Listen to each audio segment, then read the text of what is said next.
In Act 3, Scene 1 of his tragedy Coriolanus, the great literary author William Shakespeare wrote, "What is the city but the people?" What Shakespeare is saying here is that cities are made up of the people within them, the personalities, the cultures, and the contributions, as were many American cities during the Gilded Age. The people who came to the cities made the cities what they were and what they are today. Let's talk about why people started to move to the city. The first reason is an abundance of jobs. Industrialization and factories created millions of low-skilled jobs. The uneducated poor could easily find work for a living wage. The next reason is cheap housing. As cities grew, apartments and tenements were built to accommodate cities. Rents were cheap, rooms were abundant, but living space was cramped. The most common tenement was the dumbbell tenement, which was designed to maximize the amount of people in a minimum amount of space without violating health codes. In a typical dumbbell tenement, there were 4 apartments to a floor. The building grew more and more narrow as you moved inwards towards the center. There was a public hallway which shared 2 public restrooms. The idea was to maximize the amount of profit for the landlord. A typical dumbbell tenement was 6 to 7 stories high and designed to house 300 people in 84 rooms. More often than not, it was more densely packed. And finally, people could start over. Cities provided families a chance to begin again, find new work, and make a new living. As industrialization and innovations in farming spread quickly throughout the country, plows, reapers, and powered tools cut the need for hired hands on farms and plantations in the South. Without work, former low-skilled field hands moved to northern cities in search of factory jobs. Most of those who came from the South to northern cities to find work were Southern blacks.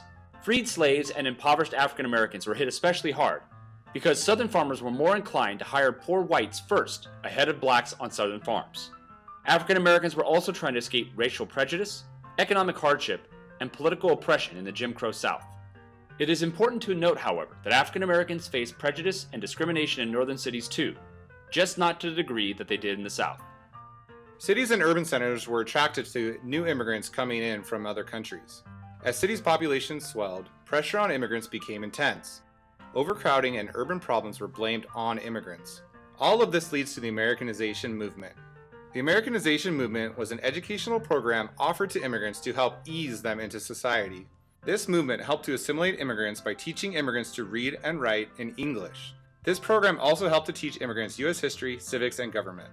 One of the most important aspects of the Americanization movement was teaching immigrants American etiquette to deal with the culture shock of moving to America. As populations swelled and cities grew, new urban problems developed. One such problem was water. Many American cities lacked adequate water mains, indoor plumbing, and piped drinking water. Residents found it hard to bathe or sanitize against disease. There was no running water for waste disposal, and drinking water was usually full of bacteria. Another problem was sanitation. More people in the cities, densely packed, means more trash and more waste.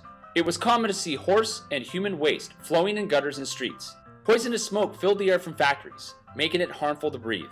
Many cities developed sanitation commissions, who were in charge of trash cleanup, sewer line construction, and waste disposal. Another problem was housing. Most urban families rented single rooms in boarding houses and row houses. Boarding houses were large structures that had rooms for rent, and row houses rented small rooms in densely packed areas, where houses shared walls side by side with each other. Poor ventilation, sanitation, lighting, and waste disposal led to vermin, disease, and stench. It was not uncommon to find multiple families living in one room. Transportation also presented itself as a problem in the urban city. As populations boomed, inadequate mass transit leads to congestion and delay. It was difficult to repair old transit systems and build new ones, so transit became dangerous and inefficient. One of the new popular methods of transportation in the inner city was the electric streetcar. The electric streetcar was made popular in the city of San Francisco. Another form of transportation was the elevated train, made popular in the city of Chicago. Crime also became a terrible problem in the crowded urban city. Overcrowding, naive immigrants, and inadequate police force led to issues with crime. Pickpockets, thieves, and con men thrived, tricking non-English speaking immigrants out of their possessions and their money. The huge problem of crime in densely populated areas led to the mugshot, a way of tracking criminals city to city. The final problem to discuss was fire and natural disaster. City conditions during the Gilded Age were bred for disaster. Houses and buildings were tightly packed and made of flammable materials, and they were lit by oil lamps, which were easily spillable and easily ignitable. The firefighters of major cities were simply volunteers without proper training and an adequate water supply. to put out fires when they broke out.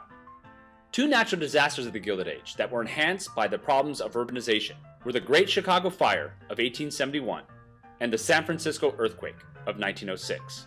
The Great Chicago Fire began in a shoe factory and quickly spread due to wind blowing the embers of flames onto surrounding buildings.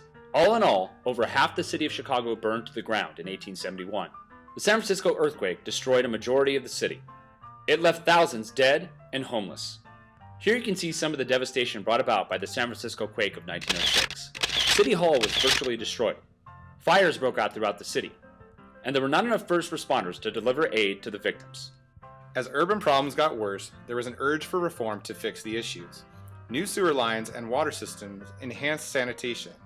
Police and fire departments trained to expand their influence. Some groups sought to help the poor and hungry through charity. This all leads to the social gospel movement. The social gospel movement was a social reform movement that sought to secure social justice and better lives for the poor through charity. This movement strove to improve society by weaving charity and goodwill with Christian morals, meaning the movement was based on Christian values and the Bible. Charities were formed to feed the hungry, and tenements were created to house the homeless. All of these ideas were designed to counteract social Darwinism with the Bible. Instead of survival of the fittest, it was now love thy neighbor. The era of urbanization during the Gilded Age gave birth to one of America's greatest marvels, the urban city.